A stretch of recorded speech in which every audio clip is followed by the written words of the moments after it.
एक बार मैं सोमनाथ भारती जी के पास जाते हुए, सोमनाथ भारती जी, आपको कैसा लगा आज का बजट? चित्रा जी, मैं सुन पा रहा था भाजपा के साथी को बहुत जोर लगाते हैं अपने आप को जस्टिफाई करने में। देखिए, एक लाइन में अगर कहें, सबसे पहले मैं ये कहता हूँ, संत रविदास जी की जयंती है। सभी आपको भी और सारे पैनलिस्ट को भी और पूरे देश को बहुत बहुत शुभकामनाएं। संत रविदास जी अमर रहें और उनके द्वारा दी गई जो शिक्षा है हमसे उसको अपना पाए। देखिए, ये जो बजट है, ये बजट आम आदमी का नहीं है।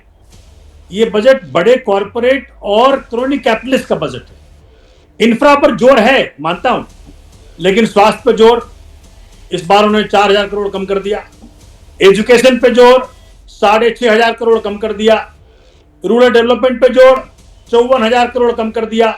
एग्रीकल्चर पर जोर 7,000 करोड़ कम कर दिया। मनरेगा पर जोर एलोकेशन कम हो गया। अरे भाई, किसके लिए बजट बना रहे हो? जो थर्ड लार्जेस्ट इकोनॉमी बन रहा है उसमें 140 करोड़ भारतीयों के लिए जगह है कि नहीं है, ये बता दो। दिल्ली मॉडल जो था हमारा, मोहल्ला क्लिनिक का, सरकारी स्कूलों का, एम्प्लॉयमेंट का, जिसपे सारा जोर था कि आम आदमी के जीवन में बदलाव हो। दवाइयां सस्ती तो कर दी गई है, शुगर की, कैंसर की, 17 ऐसी दवाइयां रही जिनको सस्ता किया गया है। सोमनाथ भारती जी, जिस प्रकार से आपने बीजेपी को अलाउ किया अपनी बात रखने को, हमें भी अलाउ करें। हाँ, बोलिए बोलिए। अगर कहेंगे तो हम बोल देंगे, नहीं तो चुपचाप हो जाएंगे। हमारा क्या है, हम तो आम आदमी है। देखिए, आम आदमी करते करते तो आप लोग इतने खास बन गए, कब तक आम आदमी बने रहेंगे सोमनाथ भारती जी? चित्रा जी, उस पर भी आ जाएंगे। आपको पता है खास आदमी कौन है। बोलिए। देखिए, विकसित भारत जो है, गरीबों के लिए स्ट्रेचर नहीं है मध्य प्रदेश में। बेचारा गरीब रिक्शा पे 7 दिन लगा करके अपनी पत्नी को अस्पताल लेकर के आता है। उत्तर प्रदेश के अस्पतालों में चूहे और कुत्ते घूम रहे हैं। गरीबों के लिए स्कूल नहीं है। बच्चियों को गर्म धरती में बैठना पड़ता है बिहार के स्कूलों में। लॉ एंड ऑर्डर की स्थिति देख लें, वर्स्ट से वर्स्ट है। महाराष्ट्र में किसान सुसाइड कर रहा है। पंजाब के लिए कुछ भी नहीं इस बजट के अंदर। मतलब ये बजट किसके लिए है? जैसे मैंने पहले कहा, फिर से कह दूं, ये बजट माननीय मोदी जी के चुनिंदा अमीर दोस्तों के लिए है। इस देश के लिए बजट नहीं है। बजट में रोजगार सब तो दिखता है, लेकिन रोजगार योजना नहीं है। आजकल कहां गया make in India, make by India, सब गायब हो गया। सीधे नौकरी पैदा करने वाली एक योजना नहीं है। और 45 साल में चित्रा जी सबसे ज्यादा बेरोजगारी इस वक्त है, उस पर छुपा छुपी है। बजट भाषण बहुत लंबा होता है, लेकिन पेट्रोल पर, गैस पर, सब्जी पर एक लाइन नहीं बोलते। जीएसटी को रैशनलाइज करें, उस पर एक लाइन नहीं बोलते।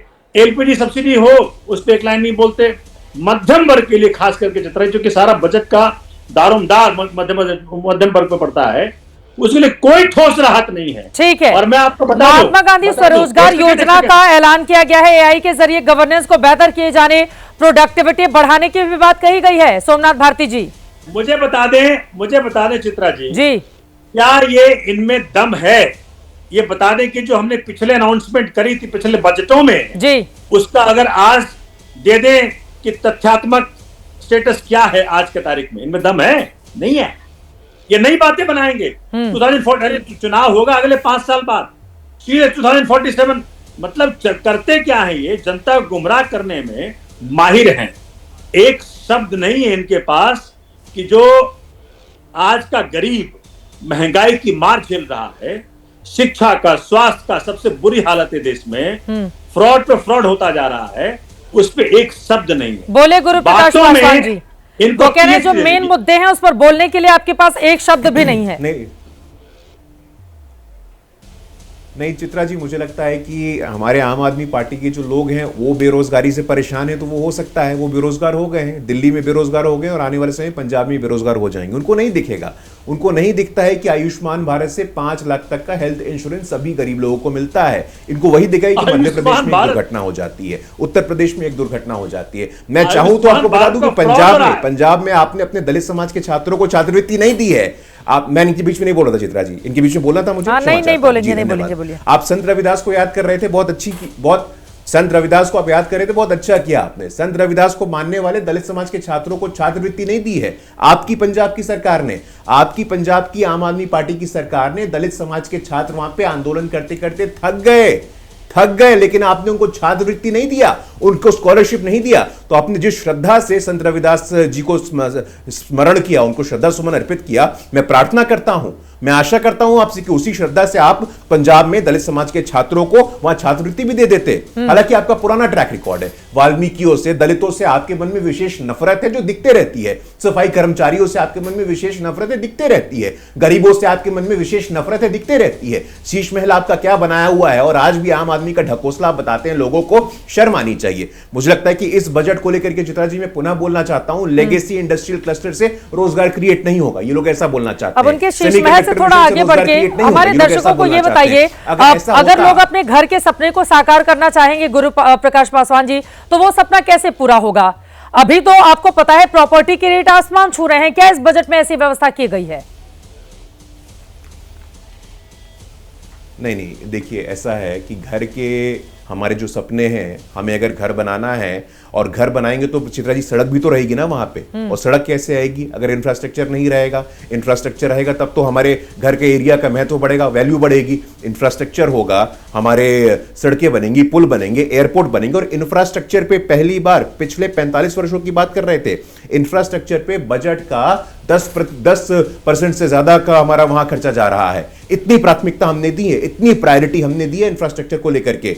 और जब गरीब, अगर 25 करोड़ लोग हमारे गरीबी रेखा से बाहर निकलते हैं, मल्टी डायमेंशनल पॉवर्टी इंडेक्स से बाहर निकलते हैं, लेगेसी इंडस्ट्री, टेक्सटाइल में, हैंडलूम में नए नए अपॉर्चुनिटीज क्रिएट करने की बात होती है, तो इससे लाभान्वित कौन होगा चित्रा जी? हम और आप ही तो होंगे ना। एजुकेशन में, हेल्थ केयर में, इनोवेशन में। मुझे लगता है कि आने वाले 21 वर्ष, चित्रा जी आखिरी 10 सेकंड चाहता हूं, आने वाले 21 वर्ष वित्तीय अनुशासन, प्रोग्रेसिव, प्रगतिशीलता और आगे की ओर देखने वाला बजट। जब पूरे विश्व में एक आर्थिक अस्थिरता का वातावरण है, उस आर्थिक अस्थिरता में भी भारत और ईयू में जो ट्रेड डील होता है, और उसमें ईयू की चीफ कहती है कि mother of all trade deals है। कोई भारत की व्यक्ति ने नहीं कहा था, क्षमा चाहता हूं, ईयू की चीफ ने कहा था, उर्सुला वॉन डेर लेयन ने कहा था कि it is going to be the mother of all trade deals. तो मुझे लगता है कि आपको देखने की आवश्यकता है। और प्रोफेसर रविकांत जी, आज प्रधानमंत्री नरेंद्र मोदी ने भी बजट के बाद जब भाषण दिया तो उनकी ओर से इस बारे में जिक्र किया गया, ईयू को लेकर एक बहुत बड़ी सफलता, दुनिया की तीसरी बड़ी अर्थव्यवस्था, 2047 का लक्ष्य।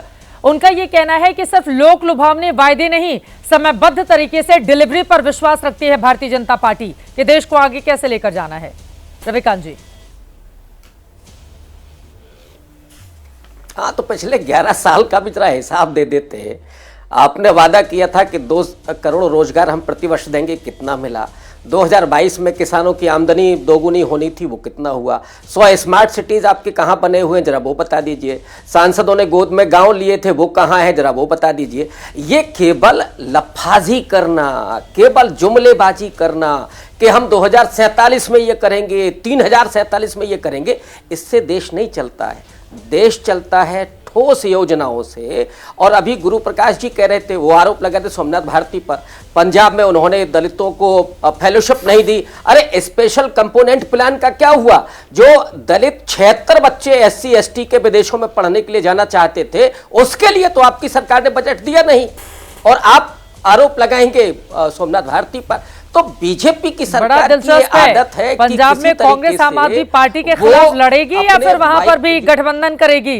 बड़ा दिलचस्प है, जब कांग्रेस आम आदमी पार्टी की पंजाब को लेकर तारीफ करे तो आप ही की सरकार को हटाकर बने थे मुख्यमंत्री भगवंत मान। रविकांत बजट पर रहिए, हाँ, गठबंधन की राजनीति छोड़ दीजिए कि कहां अरे आप तारीफ कर रहे हैं तो मैं जान लेती हूँ ना। अभी प्रधानमंत्री भी पंजाब में है, तो मैंने सोचा लगे हाँ तो पूछ ही लेती हूँ क्या चल रहा है पर्दे के पीछे। रविकांत जी, एंकर लोगों से विशेष प्रेम है आपका, मुद्दे पर बात नहीं करनी है, एंकर पर तुरंत आकर कटाक्ष कर देना है, कुछ भी पूछ लो। नहीं, बात तो आप क्यों जा रहे हैं ना उधर, गठबंधन पे क्यों जा रहे हैं? आप बजट पर ही रहिए। अब मैं जो सवाल पूछ रहा हूं गुरु प्रकाश जी से, आप उसको डाइवर्ट कर रहे हैं। मैं उनसे पूछ रहा हूं ना कि साहब आपने जो आरोप लगाया, जरा आप बता दीजिए, 70-72 जो बच्चे जाने वाले थे विदेश पढ़ने के लिए, मोदी सरकार से काहे नहीं पैसा निकला उसके लिए? कि केवल आप दलितों को आपको गुलाम बनाना है, आदिवासियों को आपको फिर से किसकी जंगल में पहुंचा देना है, और तिजोरियां किसकी भरनी है? चंद अमीरों की। ये आपके बजट का फलसफा है।